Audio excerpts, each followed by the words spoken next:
Di awal film kita diperlihatkan di suatu daerah bernama Fadan, Arab, tinggallah Nabi Yakub alaihissalam atau ayah dari Nabi Yusuf alaihissalam. Dia terlihat sedang menggembala kambing dan berhenti di sebuah kuil, di mana di kuil itu terdapat para warga yang sedang meminta pertolongan kepada berhala yang bernama Ashitar, yang mereka anggap sebagai Tuhan mereka untuk menyembuhkan anaknya dari penyakit. Di malam harinya Nabi Yakub berkhotbah ke warga Fadan yang menjelaskan bahwa kita hidup di zaman Nabi yang malaikat saja sujud kepadanya. Tapi warga Fadan kebanyakan masih menyembah sesuatu yang mereka ciptakan sendiri, bukannya menyembah sesembahan yang menciptakan dunia dan seisinya, yaitu Allah Subhanahu wa Ta'ala.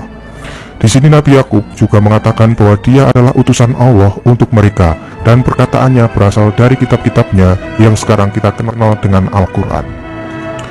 Di sini masih banyak yang tidak percaya dengan Nabi Yakub, dan beberapa warga malah mengatakan bahwa kitabnya itu telah menghina Tuhan mereka. Tapi Nabi Yakub mengatakan bahwa kitabnya sama sekali tidak menghina Tuhan mereka.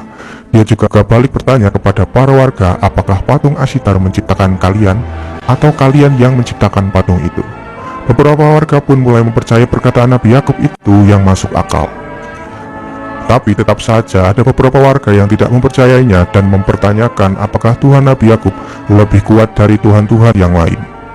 Tak berselang lama datang pendeta kuil dan membubarkan para kerumunan dengan mengatakan bahwa gara-gara keingkarannya Nabi Yakub, maka Fadan dilanda kemarau yang berkepanjangan. Keesokan harinya di kuil Ashitar terlihat sedang melangsungkan hukuman bagi warga yang melawan patung Ashitar dengan melemparinya menggunakan batu dan menyebutnya Tuhan yang bodoh. Lalu datanglah Nabi Yakub yang akan menebus warga itu. Namun para pendeta tidak menyetujui tebusan itu karena warga itu adalah musuh bagi Ashitar. Lalu Nabi Yakub mengatakan, kenapa kalian tidak menangkapku, padahal akulah yang paling pertama memusuhi patung Ashitar itu. Ternyata para pendeta tidak berani menangkap Nabi Yakub karena dia adalah menantu dari Panglima Fadan. Lalu tak berselang lama datang sang Panglima yang menyuruh pendeta untuk membebaskan warga itu karena sudah ditebus oleh Nabi Yakub. Dengan rasa takut, pendeta itu pun akhirnya melepaskan warga itu. Nabi Yakub ini mempunyai 4 istri dan 11 anak, tapi sebenarnya istri pertama Nabi Yakub ini bernama Rahil. Tapi karena bertahun-tahun dia tidak diberi anak dari Rahil, makanya Rahil menghadiahkan para pembantunya untuk diperistri oleh Yakub agar sang Nabi mendapatkan seorang keturunan. Nah, setelah bertahun-tahun Rahil tidak mendapatkan seorang anak, akhirnya dia hamil dan akan mempunyai seorang anak pertamanya. Nabi Yakub yang sedang menggembala kambing dengan anak-anaknya mengatakan kepada mereka bahwa suatu saat nanti penggantiku adalah orang yang paling dekat dengan Allah dan paling dicintainya, bukan orang yang paling kuat. Dia juga mengatakan bahwa kakeknya Nabi Ibrahim dan ayahnya Nabi Ishak merupakan manusia terbaik, bukan manusia terkuat. Nah, sedikit penjelasan silsilah dari Nabi Yusuf dan ayahnya Nabi Yakub adalah keturunan dari Nabi Ibrahim dan anaknya Nabi Ishak. Lalu tak berselang lama datang warga Fadan mengatakan kepada Nabi Yakub bahwa Rahil akan segera melahirkan anak pertamanya. Mulai terjadi kecemburuan yang dirasakan oleh seorang istri Yakub yang bernama Bilah. Dia takut kalau Nabi Yakub akan lebih mengistimewakan Rahil dan anaknya nanti ketimbang ketiga istrinya dan anak-anak yang lain. Rahil yang sedang ditangani oleh seorang bidan tiba-tiba saja pingsan karena terlalu lemas. Bidan itu pun hanya bisa pasrah karena jika seorang yang sedang akan melahirkan pingsan, maka diperkirakan dia tidak akan selamat.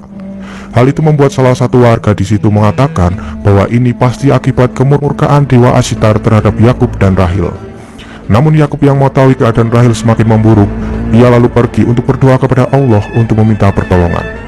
Ayah Rahil atau sang Panglima Fadan semakin percaya kalau Yakub adalah pembawa petaka bagi warga Fadan. Apalagi dia malah pergi saat istrinya sedang dalam kondisi memburuk.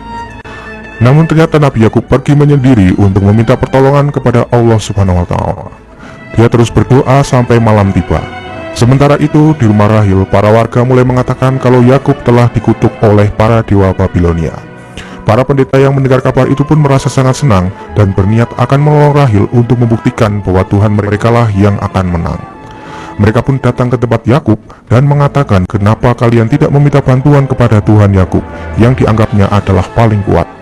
Nabi Yakub pun datang dan mengusir para pendeta di rumahnya karena dia tidak membutuhkan pertolongan dari para pendeta kuil, dan kembali berdoa kepada Allah Subhanahu wa Ta'ala agar menunjukkan kuasanya kepada seluruh warga Fadan.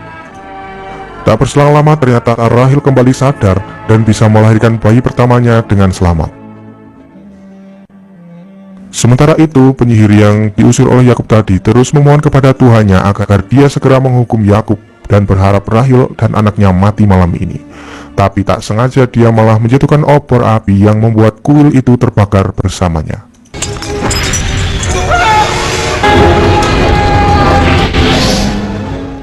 Nabi Yakub yang selama 10 tahun menantikan anaknya dari Rahil akhirnya dikaruniai berkat Allah Subhanahu wa Ta'ala. Dia menamai anaknya dengan nama Yusuf. Di malam itu juga turun hujan sangat lebat di Paddan yang Yakub percayai adalah berkah dari kelahiran Yusuf.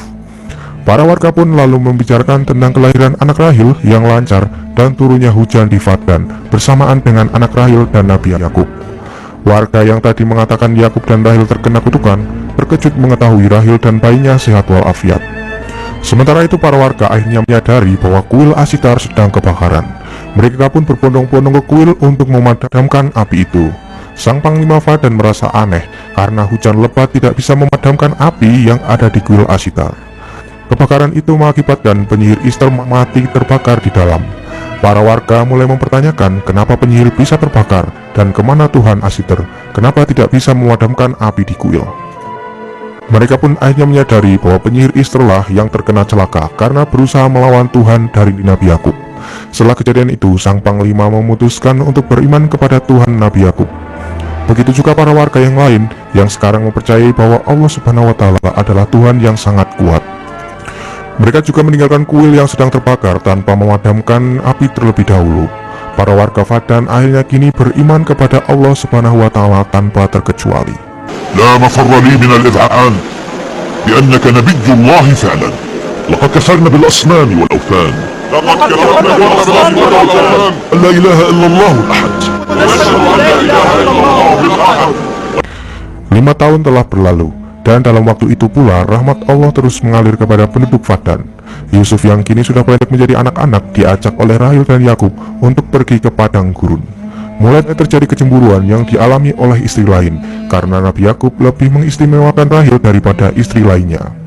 Singkat cerita, datang utusan dari daerah Kanaan Palestina, daerah asal dari Nabi Yakub, membawa berita bahwa Nabi Ishak alaihissalam telah kembali kepada Yang Maha Kuasa.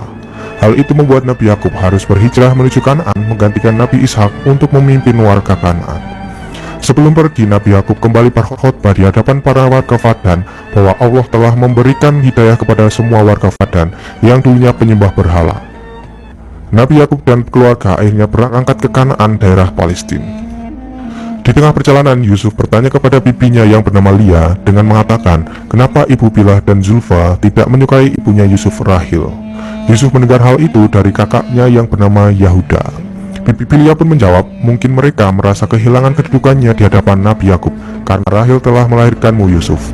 Tapi sebenarnya Nabi Yakub adalah orang yang adil. Di malam harinya pun kita diperlihatkan Bilah yang mengatakan kepada Lia kalau dia merasa cemburu jika Nabi Yakub lebih memuliakan Rahil dan Yusuf. Lia pun dengan jawaban yang ikhlas mengatakan bahwa wajar saja kini Yakub memperlakukan Rahil seperti itu karena dia baru saja melahirkan anak pertamanya. Kita juga dulu diperlakukan seperti itu oleh Yakub. Tapi Bilah yang sudah dikuasai oleh setan tetap saja tidak menerima jawaban dari Lia dan malah memanas-manasi anaknya. Di saat rombongan hampir sampai di Kanaan, Rahil yang hamil anak kedua mulai merasakan kontraksi yang tandanya dia akan segera melahirkan anak. Yakub pun menyuruh anak-anaknya untuk membangun tenda agar bisa menjadi ruang persalinan bagi istrinya itu. Nabi Yakub kembali berdoa kepada Allah untuk kelancaran persalinan Rahil, tapi Allah berkehendak lain. Rahil telah pulang ke sisinya sedangkan bayinya baik-baik saja. Kejadian itu membuat Nabi Yakub dan Yusuf menangis bersedih. Begitu juga dengan Lia, kakak dari Rahil, yang menggendong bayinya. Tapi tidak untuk Bilah yang kelihatan merasa senang karena kini Rahil telah tiada.